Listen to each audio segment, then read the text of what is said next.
I just got back from a great week in Nashville, and here's my recipe for a dirty Yorkshire.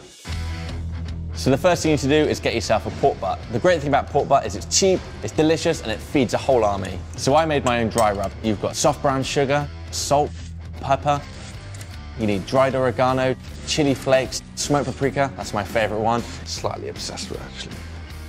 Dried garlic and onion powder, celery seeds, mustard seeds. You want coriander, fresh ground coriander. It's got a really nice zestiness to it. But that's my personal preference. You can make your own. Then what you need to do is get yourself some yellow mustard and some Worcester sauce, and you want to smear that all over the pork butt and then really massage in the dry rub. That's just going to get loads of flavour onto the outside. So once you've rubbed up your pork butt, you then just need to cover it, chuck it in the fridge, and all those lovely flavours are going to get into the meat and make it really delicious. It's totally worth leaving it overnight. So after it's marinated, we're going to cook this really slow. It's going to take about 8 hours. Cover it with tin foil, put it in the oven, and just let the oven do its magic.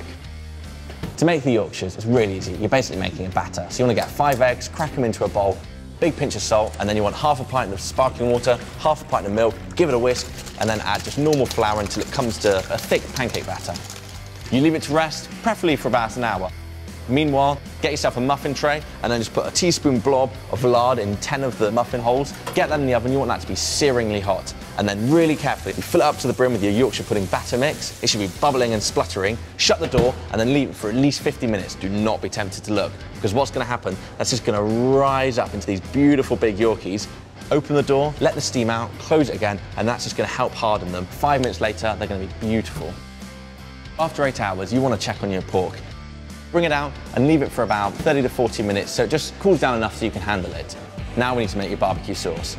Basically, I'm taking a really good quality shop-bought barbecue sauce and then pimping it. So we're adding some cider vinegar that adds a bit of acidity, maple syrup for a bit of sweetness, and then for a Nashville kick, a bit of moonshine.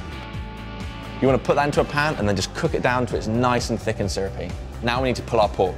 Now don't be alarmed that it looks quite dark. That's exactly how you want it, because once you pull it apart, look at that. Absolutely beautiful. 2 forks, just start tearing it apart. And all those lovely juices in the bottom of the pan, you don't want to waste them. That's the gold dust, that's the beautiful bit. You want to really mix that in, put it into a bowl, just to give it a bit of spice. We're going to get some pickled jalapenos, you know, a small handful. Chop it up, chuck it in, and then to make it really American, just put way more cheese than you think is necessary. Dice it up and mix it all through.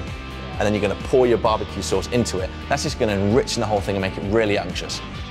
Here's how you, excuse the pun, pull it all together. We're going to get our Yorkshire puddings, and using a serrator knife, we're just going to cut the top off, and then inside it should be relatively hollow. If it's not, just cut a bit out. And then you want to stuff as much of the porky, pulled pork, cheesy filling in as possible, really cram it in, put the lid back on, and then just pop them back in the oven for about 5 minutes until all that cheese is melted and it's bubbling around the edges. Take them out and you've got your delicious, dirty Yorkshires. I like to serve mine with some pickles just to cut through the richness. Easy.